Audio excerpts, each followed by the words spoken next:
ಇಂದು 7 ರಾಜ್ಯ 13 ವಿಧಾನಸಭಾ ಉಪಚುನಾವಣೆ ನಡೀತಾ ಇರುವಂಥದ್ದು. ಲೋಕಸಭಾ ಚುನಾವಣೆ ಬಳಿಕ ನಡೀತಾ ಇರುವಂತಹ ಈ ಚುನಾವಣೆಯಲ್ಲಿ ಹಿಮಾಚಲ ಪ್ರದೇಶದ ಮುಖ್ಯಮಂತ್ರಿ ಸುಖವಿಂದರ್ ಸಿಂಗ್ ಸುಖ್ ಅವರ ಪತ್ನಿ ಕಮಲೇಶ್ ಠಾಕೂರ್ ಸೇರಿದಂತೆ ಅನೇಕ ಹಿರಿಯರು ಮತ್ತು ಇದೇ ಮೊದಲ ಬಾರಿಗೆ ಸ್ಪರ್ಧಿಸಿರುವ ಅಭ್ಯರ್ಥಿಗಳ ಭವಿಷ್ಯ ನಿರ್ಧಾರವಾಗಲಿದೆ.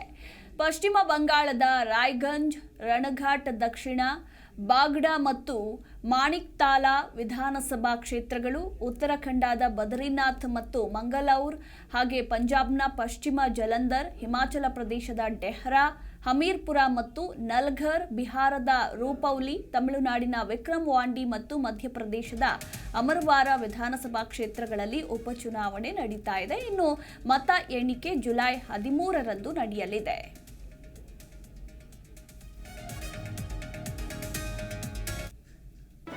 ಜಿ ಕನ್ನಡ ನ್ಯೂಸ್ ಈಗ ನಿಮ್ಮ ಮನೆಯಲ್ಲೇ ನೋಡಿ. ಎಲ್ಲ ಕೇಬಲ್ಗಳಲ್ಲಿ ಈಗ ಲಭ್ಯ.